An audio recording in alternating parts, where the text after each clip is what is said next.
जीवन में हर कदम जो हम चलते हैं वो लाइफ का एक लेसन बन जाता है, भले ही आप उस लेसन से कुछ समझें या नहीं। गेम्स भी इस बात से अलग नहीं हैं। फॉर एग्ज़ाम्पल, कुछ गेम्स हमारी कॉग्निटिव स्किल्स को बढ़ाते हैं और कुछ हमारी फिज़िकल एबिलिटीज़ को। पर क्या ये गेम्स यहीं तक सीमित हैं या फिर ये हमें जीवन के कुछ ऐसे सच से उजागर करते हैं जो अधिकतर लोगों को पता ही नहीं।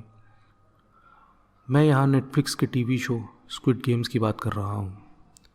आप सोच रहे होंगे कि ये सिर्फ एक फिक्शनल टीवी सीरीज़ ही तो है, असलियत में ऐसा थोड़ी होता है।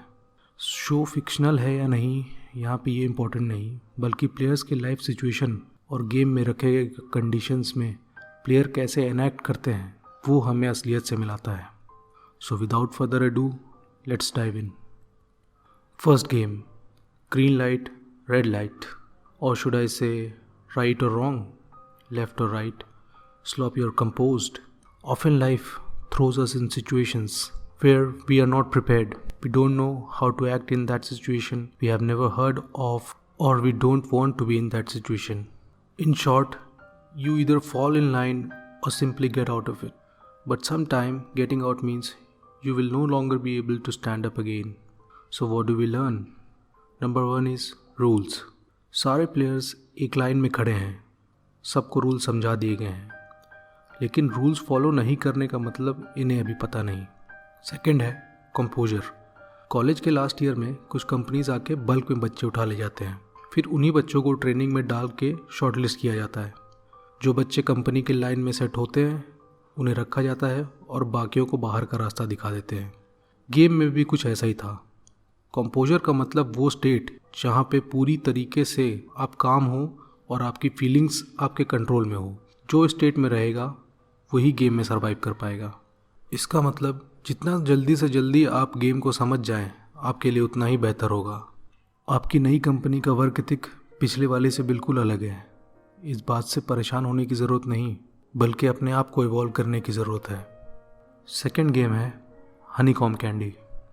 Now that you have understand the rules, what to do next? Second game starts peeling the layers of player's mind.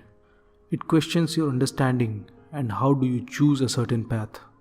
Being the smartest one, player 218 chooses to work as a team by saying, in investing, we should not keep all our eggs in the same basket. Also, he had a slight idea that the game is something about the sugar candy that they ate in their childhood. But he doesn't have the complete picture. Therefore he chooses the second easy option, triangle. Player 199 chooses a circle, saying, it looks like the moon where I come from. That means relying on his gut instincts with a very little understanding of what's going on. Even though player 001 knew all the games, still he chooses to be on the team. And second, he lets 456 to choose before him, knowing he might get the toughest challenge to pass. 456 chooses an umbrella, saying, growing up, I always lose my umbrella, and my mom would get angry. So what do we learn? Sometimes, life throws unexpected events at us, giving us different routes to travel, and you don't know where each of that route leads to. Some people go with their gut feeling, just like 456 and 199. The episode later shows us, going with your gut might help you with a little bit of luck, just like player 199 gets the easiest one to solve, and 456 accidentally drops sweat on the candy and discovers how to pop out the shape out of it. Some people let others decide for them, just like player 1, but the most important lesson to learn is from player 218, which is even if you don't know the end product, you should choose the best informed route. Player 218 को दो बातें पता थी। पहली, एक team की तरह काम करने से उस टीम के जीतने के चांस बढ़ जाएंगे, और दूसरा, शेप चूज़ करते वक्त ना उसने सबसे ज़्यादा आसान शेप चुना और ना ही सबसे complicated. That is, he chooses the middle ground with his informed decision, and that's what we learn, to always have an informed decision no matter what. Third game, the tug of war. While the second game taught us to build a team whenever necessary, the third tells us how to work in a team. The first thing we learn is to listen. While going up in the elevator, player 001 tries to calm down other people's nerves, but one player refused to listen. But player 456 told, We should listen to him, and that's the reason why they came out alive. Which teaches us not only to allow others to talk, but sometimes just listening to others might help. Second, quick decision. दोनों ही teams के पास अपने अपने advantages थे. एक team के पास ज़्यादा physical strength थी और दूसरी के पास स्ट्रैटेजी. जब लूजिंग टीम ने अपनी स्ट्रेंथ दिखाई तो विनिंग टीम हल्की पड़ गई, और जब वो गिरने ही वाले थे तब प्लेयर 218 ने नई स्ट्रैटेजी बना के गेम अपने खाते में कर लिया. लेसन इज़, कभी कभी आपके पास सोचने का ज़्यादा समय नहीं रहता. उस समय पे जस्ट ट्राइंग एनीथिंग हाउएवर वेग it sounds, it is better than letting it slip out from your hand. Third lesson is defeat और गेट डिफीटेड. जब प्लेयर 456 की टीम अपने ओपोनेंट्स को गिराने वाली थी तब 456 के फेस पे एक गिल्ट दिखाने की कोशिश की गई है. गेम जीतने के बाद एलिवेटर में भी इस तरह का सीन है जब प्लेयर 456 अपने हाथों की तरफ देख रहा होता है. इन सीन्स में प्लेयर जानता है कि उसके जीतने से कोई मर जाएगा, फिर भी वो नहीं रुकता उन्हें गिराने से. रियल लाइफ में इसका परफेक्ट एग्जाम्पल बिजनेस है. कई बार अपने कॉम्पिटिटर को हराने के लिए कंपनीज कुछ भी करने को तैयार हो जाती हैं, बावजूद इसके कि वो स्टेप मोरली सही है या नहीं. Lesson is, in some fields of life it is all about survival of the fittest. दूसरा, no single person matters in the team.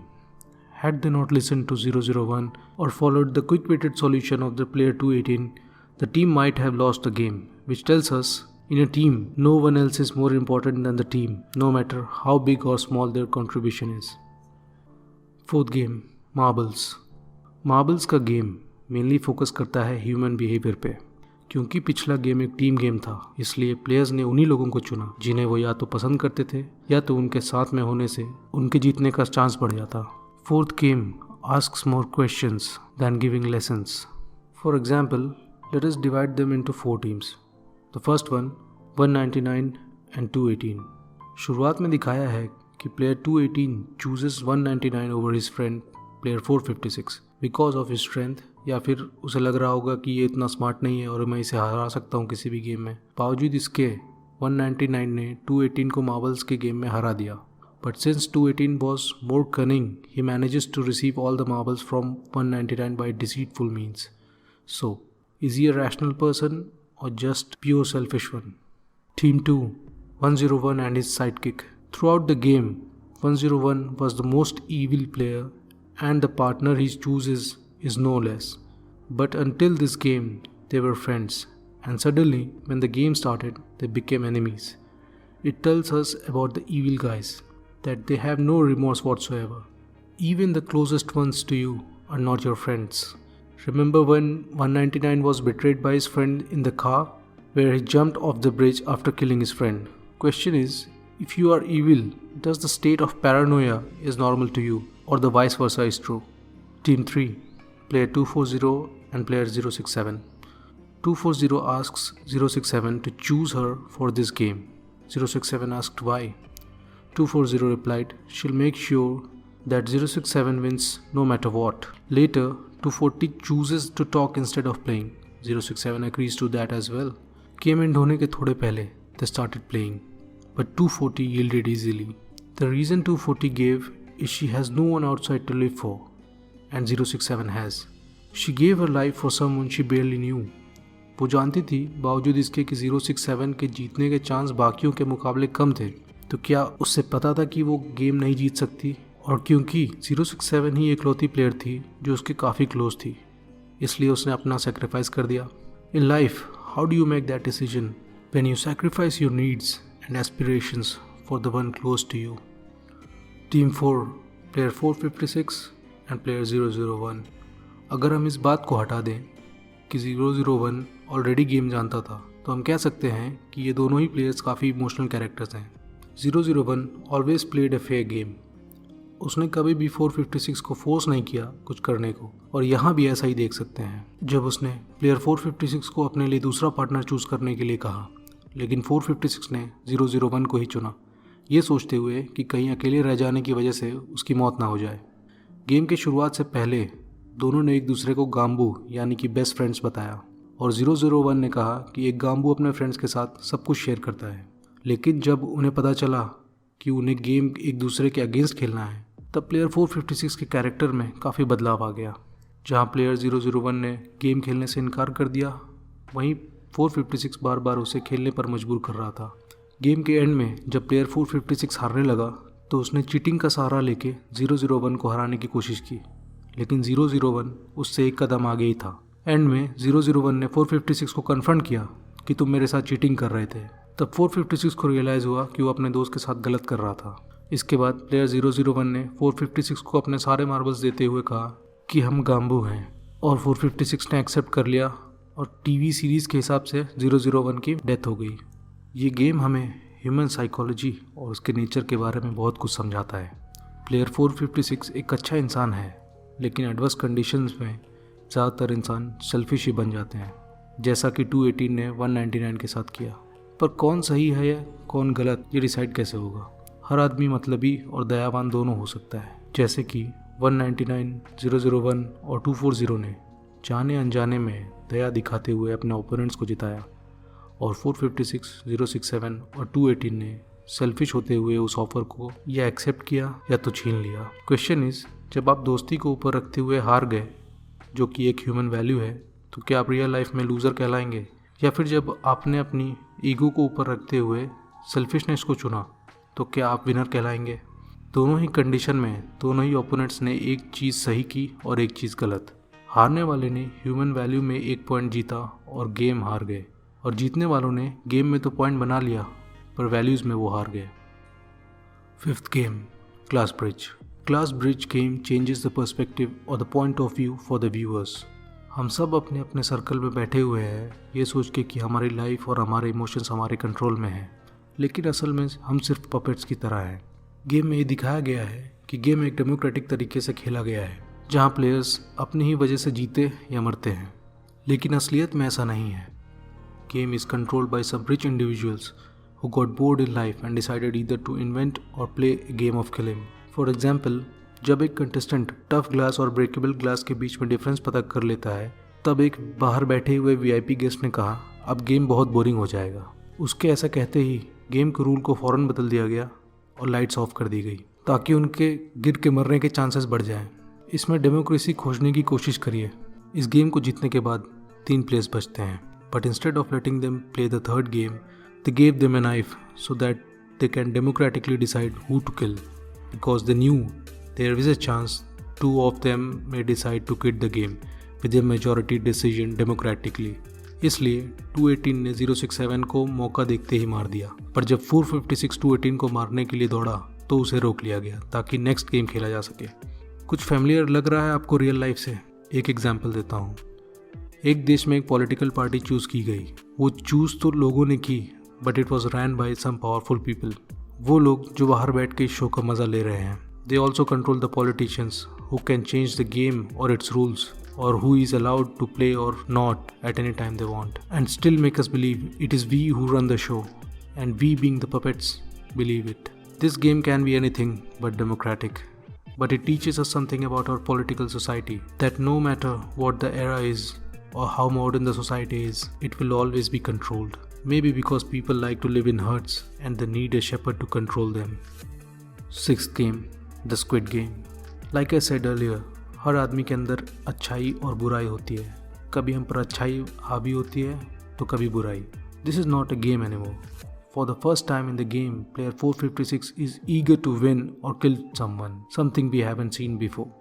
For the first time, he let the evil inside of him to take control that led him to play dirty. For example, he throws sand on player 218's face to cross the neck of the squid. He also brought the knife given to him to kill player 218. But when the time came, when the real evil was about to come out, he chooses to control his emotions and not only allowed 218 to live but also refuses to play the game, giving up all the sacrifices he made earlier. On the contrary, player 218, who transformed from being a reasonable guy to purely evil one, finally realizes he cannot win anymore, nor he can choose to go back with player 456, saying things will never be the same from now. You can see he is still thinking rationally, but for a moment he decides the good in him to overthrow the evil and kills himself. 218's character shows us no matter what happens, a person always sticks to his true nature. Player 456 shows us that you should always have a grasp on your emotions, and no matter what happens, You always let the good inside you to win. After winning, 456 received all the money, पर उसके सारे plans fail हो चुके थे। वो अपनी माँ के लिए रेस्टोरेंट नहीं खोल सकता क्योंकि वो मर चुकी थी। अपने दोस्त को उसने अपने हाथों में मरते हुए देखा। उसकी बेटी उसको छोड़ के चली गई। शो ये बताना चाहता है कि अगर हमारे साथ हमारे अपने ना हो तो हमारे सारे सेक्रीफाइस, हमारा सारा हार्डवर्क किसी मतलब का नहीं रह जाता। इसलिए सब कुछ डिपेंड करता है हमारी चॉइसेस पर, which leads us to the very first game of the show, game 0 टाकची।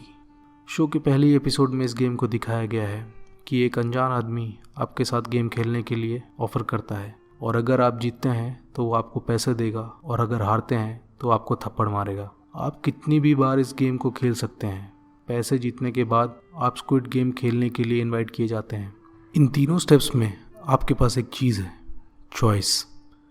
Game खेलना है या नहीं, हारने के बाद दोबारा खेलना है या नहीं, जीतने के बाद आगे खेलना है या नहीं। लाइफ भी ऐसी ही है, अलग अलग समय पे आपके पास अलग अलग रास्ते होते हैं। अब किस रास्ते पे आपको चलना है यह आपकी चॉइस है। फॉर एग्ज़ाम्पल, पहले ही स्क्विड गेम के बाद लोगों ने डिसाइड किया वो गेम छोड़ देंगे।